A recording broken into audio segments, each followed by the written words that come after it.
a point in history where AI is changing everything. You see it in the news, you see it in the media. AI is really changing everything. But I want everyone to really take, a pause and realize where we're at now. I think we're experiencing a huge technological shift. If you go back in time, you think about things like the cell phone, you think about the automobile, the printing press. We're living through that right now, and it's imperative that everybody takes advantage of that and uses that, whether in your business, whether in your career, whether in the community, whether in grants, government. AI is touching everything. And I want to say that there's a lot of fear now about AI, what it can do, the mistakes it's going to make, potential fraud and abuse. That's all true. That's going to happen. But at its core, I want you to remember that AI is a tool. AI is a tool. It is not the enemy. The enemy, if you want to call it that, is other companies, other organizations that are going to use AI to move faster and smarter than you are. So this is the time for you to use AI. And I say start off like this. Make a list. What are 3 to 5 things in your job that are key, but you don't like doing? And then ask AI, log into Claude, log into Copilot or Gemini and ask it, how can AI help me do this task and get it done? Because that's what it's all about, using AI as an assistant to help you get things done smarter and also even faster. I also believe that AI is the end of guessing. We guess about so many things, what time, what medication, what grants, what area needs certain services. But if you think about it, we live in an age now where digital is everywhere. Everything is tracked. We have emails, we have texts, we have phone calls, we have PDFs, we have videos, everything. But we're not making the most of that information. I firmly believe that in the world right now, there's a lot of problems, both big and small. But guess what? The answers are already here. We have the answers, and the answers are hidden in our data. We have now to use AI to extract information from that data. For example, if you run a nonprofit, you can upload your quarterly reports, your client feedback summaries to a tool like Gemini or Notebook LM and ask it questions about that data and pull that. So you don't have to guess about your next service, about your next product, where you should put your money at.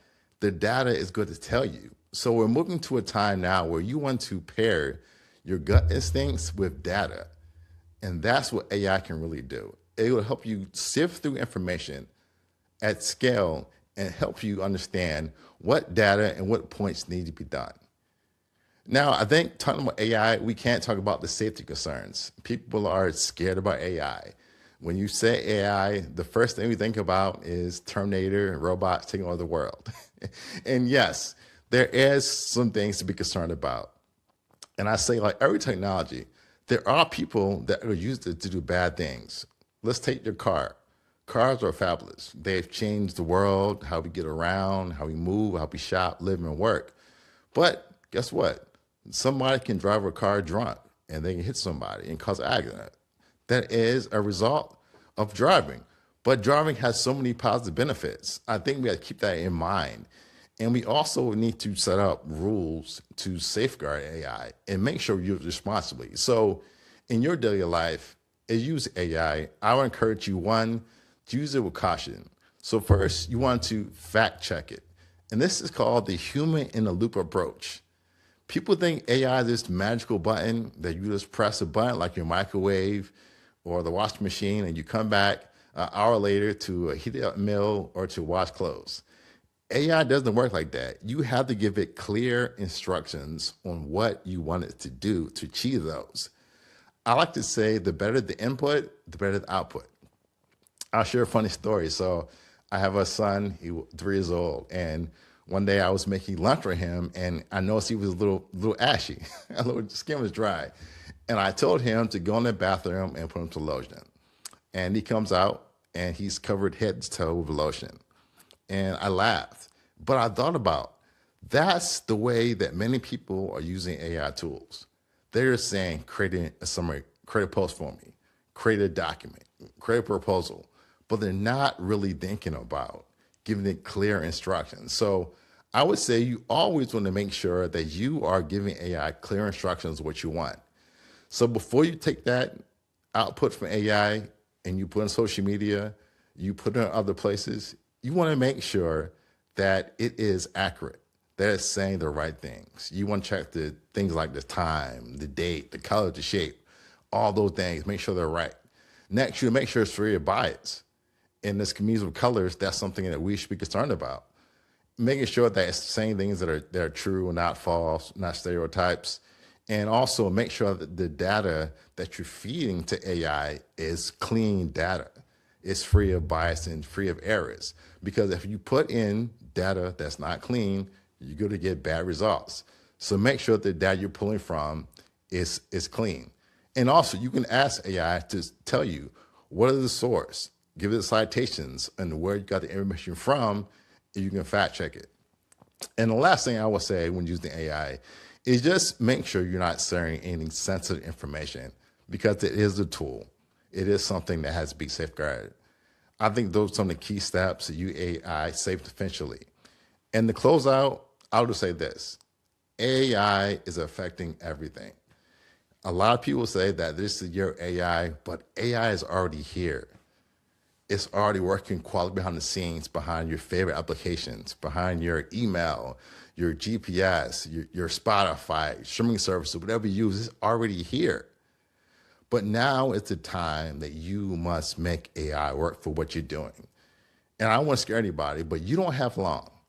We all have heard of digital divide and bad news, but it's getting wider and wider. I predict in, I would say 24 to 48 months, the gap is going to be insurmountable. So now is the time to lean in with AI. And you don't have to be an expert. You can just use it every day in your life. You can ask the questions, make mistakes. And AI is one of those tools that the more you use it, the more it makes sense to you, the more you understand of how I can use this tool to make my job, to make my career or what I ever do work faster and also smarter. So do this. I would commit to using AI every day, at least 3 times. That could be writing a prompt. That could be asking it a question, asking it to draft the email, asking it to look at this proposal for me and summarize it into key points.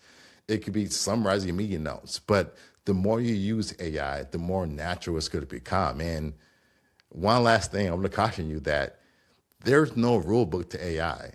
A lot of people want a rule book, and AI is turning everything on its head.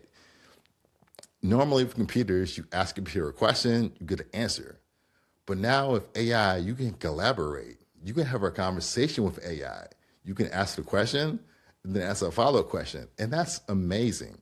So you want to keep that in mind, but commit to using AI every day and finding ways to use it in your business because trust me, no matter what business, what vertical industry you're in, AI is having an effect. And my hope for you is that you don't let some startup, somebody else come along using AI that's going to move faster and move smarter than you are. So make a commitment to use AI every day because it's already here and it's so powerful.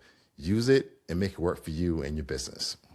So yeah, my name is Howard John. I represent this thing called Black Meta Agency, and our mission is to create a pipeline of 1 million BIPOC men and women in the emerging tech space, which includes AI, virtual reality, robotics, and biotech and other industries. And so what makes me prepared to have this conversation is because I have been training DC residents and DC startups in AI for the past 2 years and cohorts of 30 or more, as well as working with grants like MBDA, Department of Labor to train women in tech and also to empower small businesses through technology. And so during that time, I've experienced a lot of very interesting conversations and moments where we're empowering stakeholders from around the country, from New York to South Carolina to even DC and Maryland. And it's always interesting people's reaction once they understand the power of AI, but also it's interesting once they understand the power of AI for the pro and the con. And so today we're going to have a conversation that discusses those pros and cons as it relates to community empowerment, development, the impact of business industries such as media, such as education, workforce development, and other industries that all revolve around advancing technologies. We are standing at a pivotal moment where AI is not just some distant future, it's reshaping how we work, learn, create, and organize. It's influencing who gets hired, who gets funded, who gets their stories told, and which neighborhoods can bear the opportunity cost, but also the opportunity advantages of technological progress. According to McKinsey, AI could contribute to 13 trillion jobs to the global economy by 2030. Goldman Sachs projects the AI market alone will reach $1.8 trillion. We're witnessing one of the largest wealth transfers in human history, and right now, communities of color are less than 2% of the AI companies and receive less than 1% of venture capital funding in the space. So the question isn't whether AI would transform our world. The question is who would benefit, who would decide, who builds, and who bears the cost. So, as an educator, and my background is teaching and learning. While I was a professor, a teacher at a public school and private school level, I like to do three things when I discuss any topic, especially something as important as AI. We like to inform, we like to expose, and engage. Inform, we want to ground us in real data, real impacts, and opportunities. Expose people to different use cases, both also different implications that may come from AIs and incorporation into different models and communities. And lastly, you want to engage people by letting them know this is how you leverage this technology. And here are some areas you should be concerned about for both improving the way you work, but also protecting the integrity of your community. We've assembled a powerful panel of people that reflect various perspectives, some we agree with and some we may not agree with, as it relates to AI builders, storytellers, learners, community members. We have a hot topics moment of the conversation, so we want to hear some of the most controversial topics in AI, as we understand that controversial talking points gets the people going, but it creates conversation and dialogue. Throughout our discussion, we encourage you to submit questions via chat, and we'll reserve time at the end to address your questions and hear directly from our panelists about the work and how you can stay connected to them. So let me get into the introductions. Right now, I will bring up Taylor Frazier McCullum. She's our community advocate. She's a powerful example of what organized community action can achieve. Taylor is a community advocate with the Party for Socialism and Liberation, who led a grassroots movement campaign to stop a proposed data center in Landover, Maryland. Her Change.org petition garnered her over 22,000 signatures and sparked a countrywide moratorium on new data centers. Taylor's work shows how everyday people can shape policy, protect their communities, and demand accountability. Welcome, Taylor. How you Welcome, doing? Taylor. Thank All you. right. And that's a Thank you. county-wide moratorium. Sorry, just want to make sure. A countywide. Thank you so much for that Yes. correction. All right. Next, we have Sydney Goitia-Doran.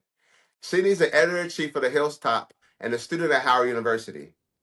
She represents the future of journalism. Shout out to you. Sydney is a junior journalism major and environmental studies major, a 2025 White House Correspondents Association scholar, and editor-in-chief of the Hilltop, one of the oldest Black collegiate newspapers in the country. From reporting roots to leadership in the newsroom, Sydney brings a sharp focus on environmental and social justice, a commitment to storytelling that matters. Thank you, Sydney, for taking time out of your busy college schedule to be here today. Thanks for having me. All right. Marlon Avery, which is somebody I follow on social media, and he's a fellow techie. Sits at the intersection of AI business and community impact. Marlon is a Gen AI and Voice AI strategist and founder and CEO of AI Impact and VoicePath.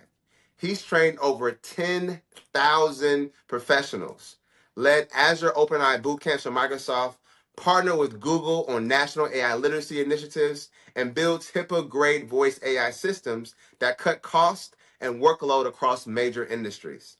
Marlon is known for making AI practical, profitable, and responsible. Welcome, Marlon. Yeah, I appreciate it. Glad to be here. All right. Next, we have Miss Liz Courquet-Lesaulnier, Managing Director of Word in Black. She's a nationally respected journalist and media leader in the managing directing of Word in Black and has reported on racial justice, education, health, and culture for outlets such as Ebony, BuzzFeed, and the Huffington Post. She previously served as the founding managing editor of Shondaland.com and has spent her career elevating equity centered on storytelling with depth, credibility, and impact. Welcome, Liz. Next, we have Eric Brown Jr.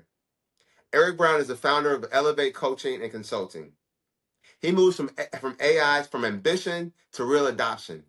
Eric is a senior solutions AI engineer for one of the leading companies in the nation, which we'll call Microsoft, where he advises Fortune 500 companies, public sector teams, and mission-driven organizations. Eric specializes in helping teams move beyond stalled pilots to trusted, scalable AI, always keeping people, purpose, and real outcomes at the center of innovation. Welcome, Eric. Happy to be here. All right. So we can get right to the conversation. Our first conversation is going to focus on our personal and professional relationship to AI.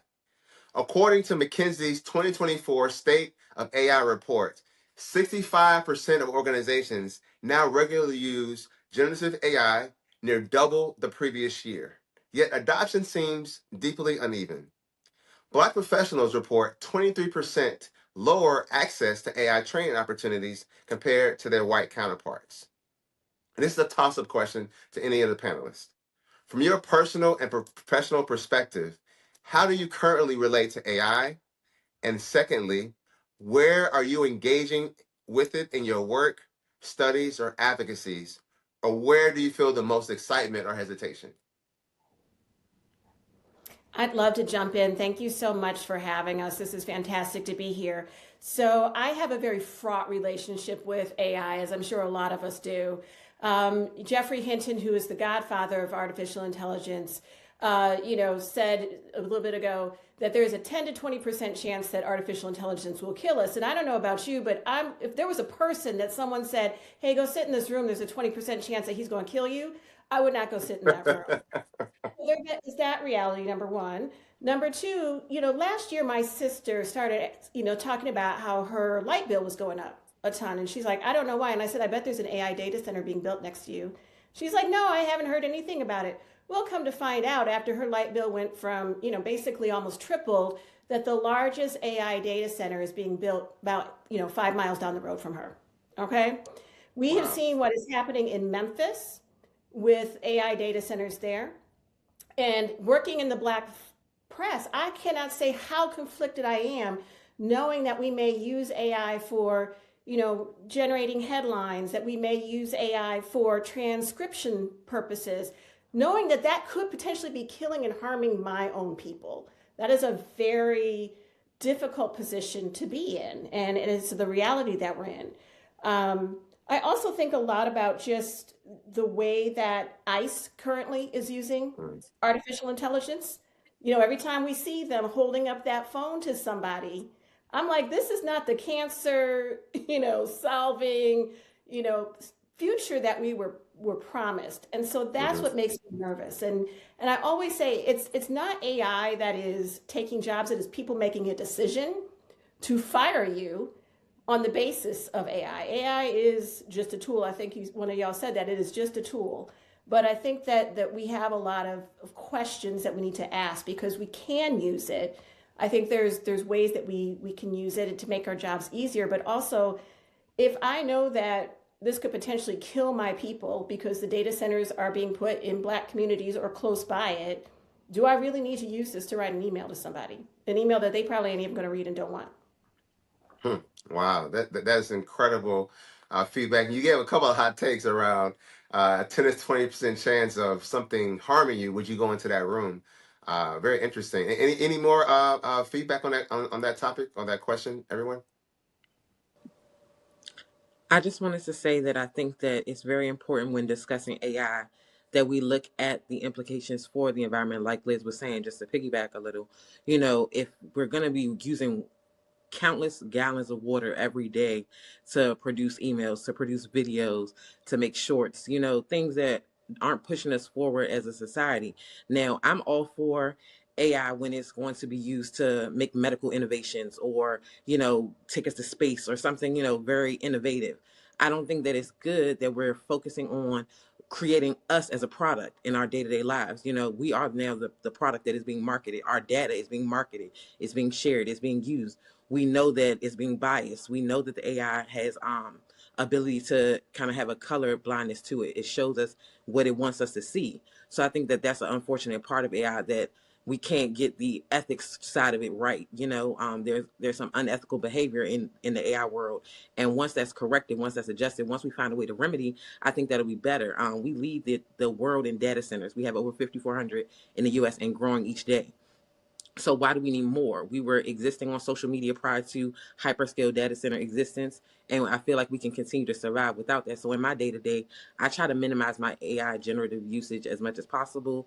Of course, it is beneficial if you're trying to do something and you want something that's cost effective. So sometimes I find myself torn between taking a cost effective solution, but knowing that the cheaper route is polluting the community and hurting us on the back end. So I just think that that's important to focus on.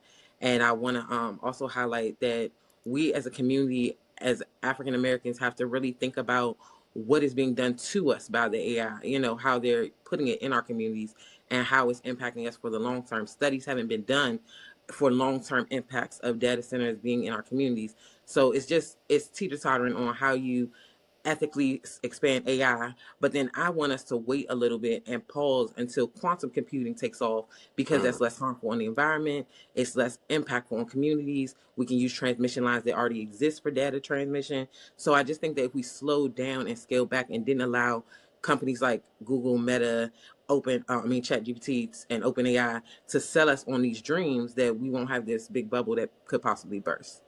Wow, wow. I mean, you hit on a couple of things. You even brought quantum into the conversation, which I love the conversation of quantum. And it sounds like you and Liz share very similar sentiments. What is an interesting sentiment that I took from that is that you have to oscillate between, hey, do I use AI or do I not use AI? And if I use AI, how much benefit is it the benefit cost when it comes to the pollution versus the resource that I'm creating? I would like to hear some excitement, right? So I know Marlon and Eric are doing some incredible work in AI. I've worked with Eric on presenting to hundreds of people across the DMV, and he has actually been a champion in our company at Black Meta Agency. I'm curious on what is some excitement, what are some areas of interest and intrigue that gets you going and that's driving you to move forward in your industry as an expert, Marlon and Eric. Yeah, I'll kick it off.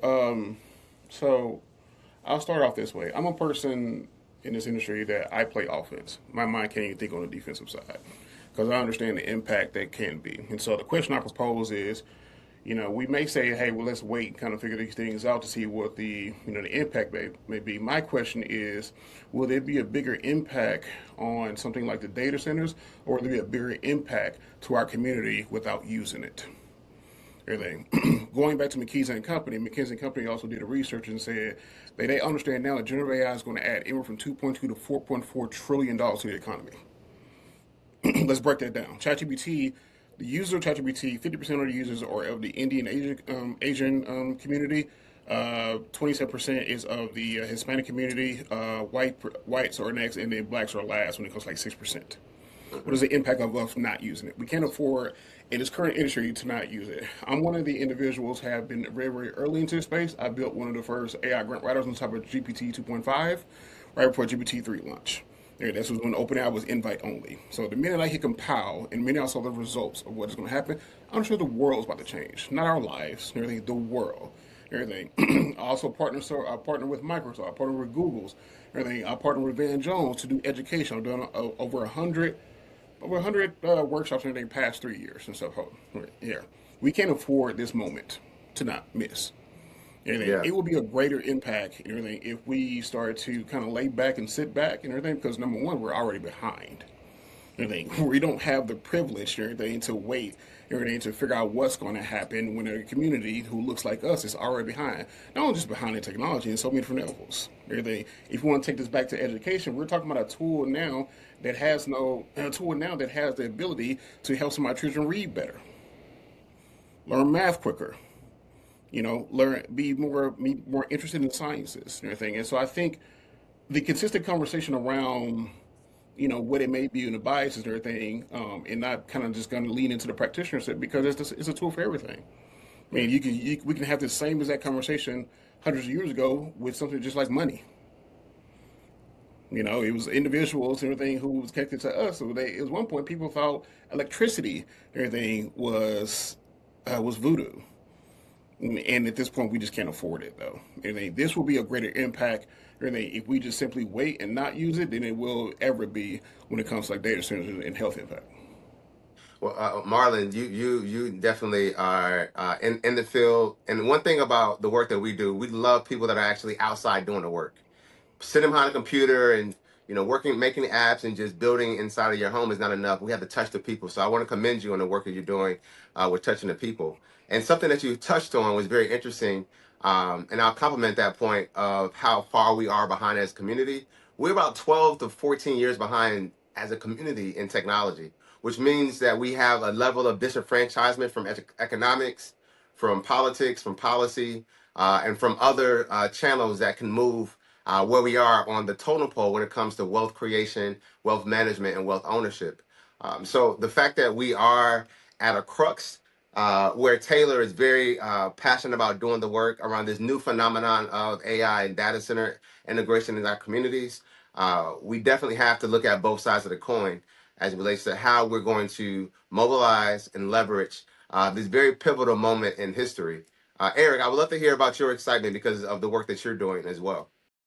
Yeah, I've always had a passion for people, love for technology, and believe that technology can be a catalyst for innovation and equity. I also agree with some of the sentiment that's shared. I think that, as a community, it's important to be able to hold two truths. This is definitely a tool that can change generations, but at the same time, if not intentional about it, can widen the gaps that already exist.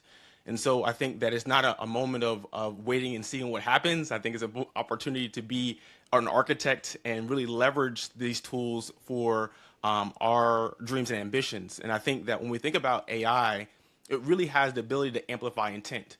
And some of the things that were shared is there are people who have good intent and there are people who have malicious intent. And I think that just waiting and seeing, hey, what are the people with malicious intent doing with AI? We can look at that all day, but it's like there's a lot of great people who have really brilliant ideas within our community to advance the things that we care about. And I think that when we think about advancement, is it advancement if we're not all advancing? And I think that for myself as a leader and as a technologist and leading organizations, I challenge leaders to say, hey, what are you doing to ensure that you're doing things in an equitable and a responsible way that also has a positive impact on not only your teams, their communities, and the community at large? I think that we have to continue to advocate for that because by default, people with ill intent may go and leverage it for their benefit. And so I think that, as a community, it's really important for us to say, what is the intent that we want to amplify? And how can AI augment our intelligence in a way to do things that we maybe weren't able to do effectively before? And so, thinking about the things that AI can do, I've been on this ride for a while as a technologist, and literally within the last 3 months, I mean, the things that you can do with it, speed of thought. I can build a website, I can build an app in 2 minutes less, fully functional, deployed. Think about all the people who had ideas written on napkins and your grandmother's poems. You can create a book today. And so I think it's really an opportunity to have that enthusiasm and say, yes, there's a lot of negative things that are going to happen in society, but what are the great things that we want to amplify? What are the things that we care about and how are we able to advocate for it, but also leverage this tool to do things at a faster rate than ever before? So Eric, one thing you talked about was dreams and ambitions, and we can achieve those dreams and ambitions, and more readily. And so I want to pass the mic to Sydney. And Sydney, at Georgetown University, study found that 89% of college students have used AI tools for coursework, yet 56% report feeling uncertain about when such use crosses ethical lines. As an educator, I was speaking to a Howard University student last fall in Acostia, and she said, Mr. Howard, I'm so challenged with my writing skills because I use AI for everything. And so for you, Sydney, how is AI changing how you learn, how you compete and prepare for the job market? And then the second part of that question is to the whole group. As employers and working professionals, how do you see this impacting the quality of talent and work output in the coming years?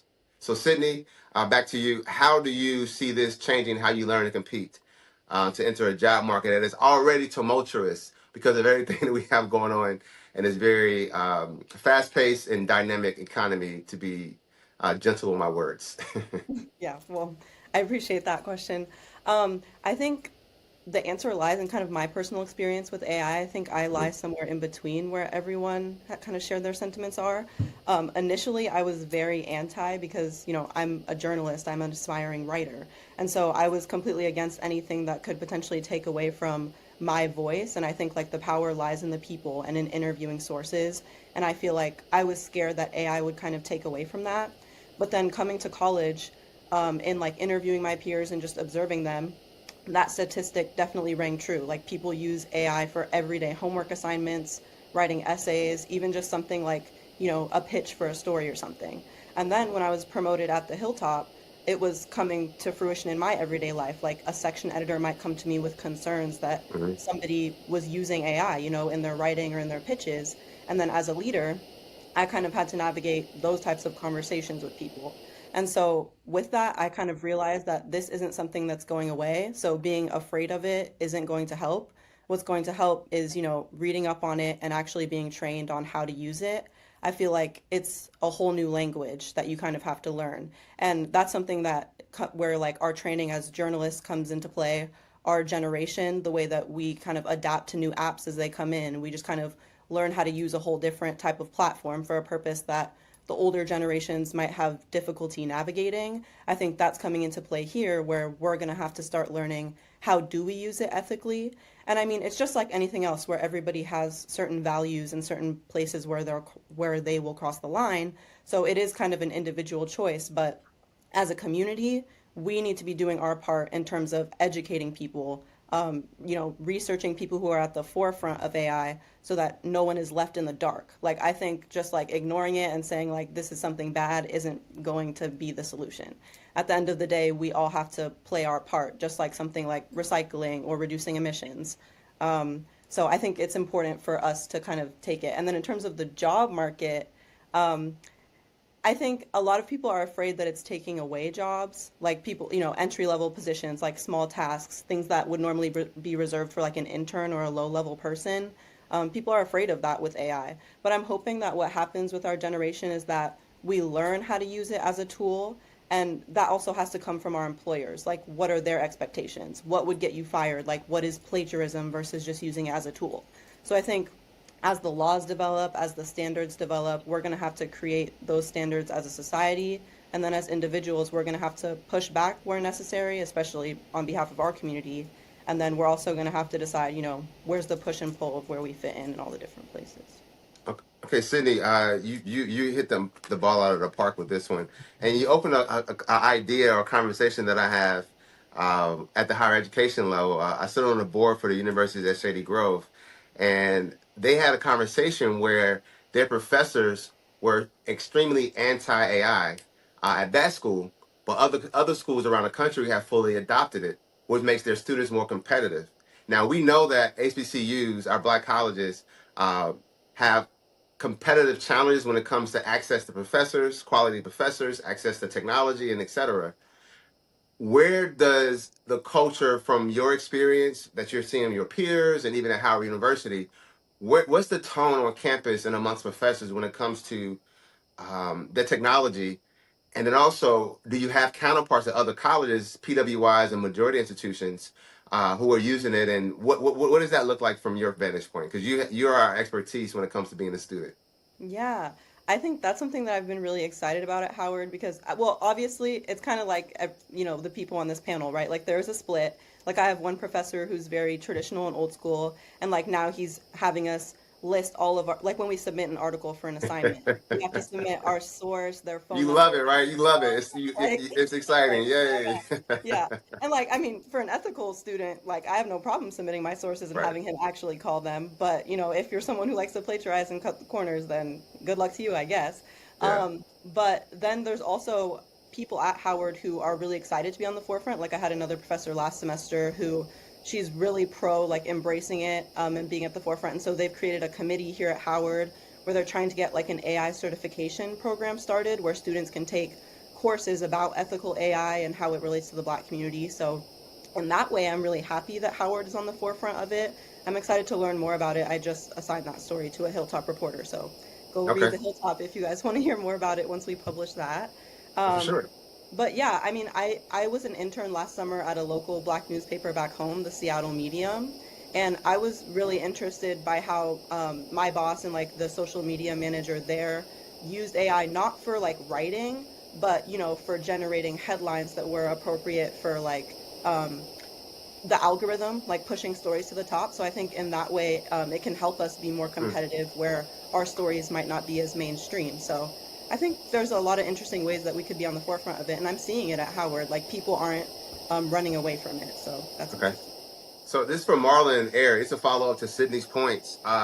You all work with a lot of different types of learners from all ages and backgrounds.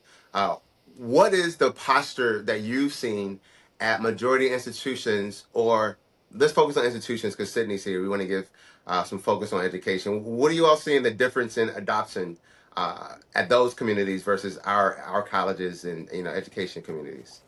Yeah, similar to what Cindy said, I think she made some outstanding points and stuff there. It's consistently a split. It's consistently a split of people wanting to learn it and integrate it, and you have people who are kind of like standoffish and everything. I'll put it like this: artificial intelligence is now become the treadmill.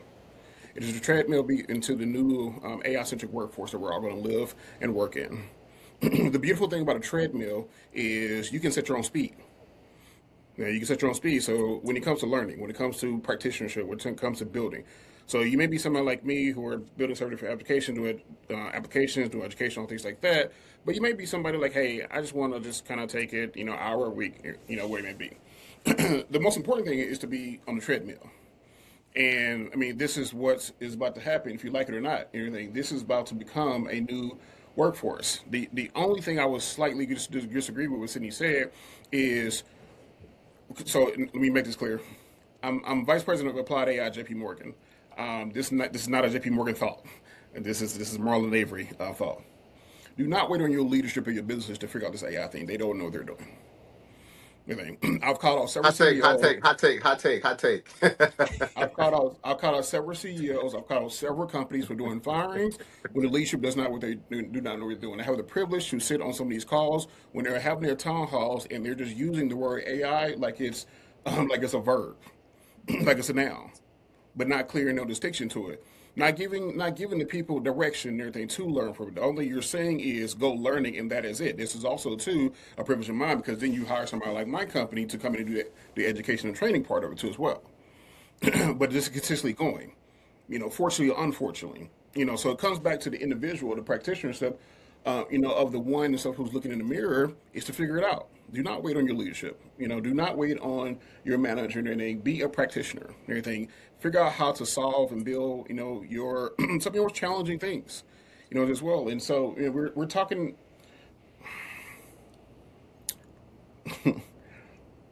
You're listening to a person that did not graduate high school, got his GED, without AI. Now, if you put me in this world now with artificial intelligence and everything, and the work ethic that I have to figure this thing out, to create a pipeline and everything, not only for myself, but the ones come behind me, you guys are in trouble. I mean, this is where we're at. Watch This out. is a Watch out. life-changing moment for every last name on this call. We consistently talk about we're waiting for our share of the pie. Here's the ingredients. Wow. Make your Wow. make your own. Wow. So To add on I'm to going that, to. I So Eric, you good? yeah, I gotta add on to that. I love the analogy of the treadmill, and I think it goes into like within technology there is an adoption curve. You have people who are early adopters, you have people who are late majority, you have laggers, and I think that in every organization, to the point, everyone's on that spectrum. And I have the same time. I'm going with IT teams at the biggest companies in the world, and I go and I give a survey of where do you fit in the adoption curve, and surprisingly, it's anonymous. People are in all areas of that, even people who are leading AI. And Hmm. so I think that, what that looks like varies, but like riding a bike, you have to actually do it. And so I think that, what's interesting though, in addition to that, it's really a mindset thing. It's not all technology, right? So when we think about this space that we're in, every year, LinkedIn does kind of a survey of what are the top skills. They have like a work index. And last year, the top 3 skills was interesting. And I think kind of gets it to the point I'm trying to make is that the number 1 skill was AI literacy. Number 2 was conflict resolution. And number 3 was adaptability. So adaptability and conflict resolution, when we're going through a transformation and disruption like we're going, it's more about like what are your ideas and how are you able to navigate and go through that, and then have context to how are you leveraging AI. And so whether you're in the school context, a small business, startup, etc., understanding like what is it that you're trying to do, and then being able to get hands-on experience is key. And I think a lot of institutions don't have that context. If you have a video that says, here's what AI is, and you just clicking through, you don't know AI.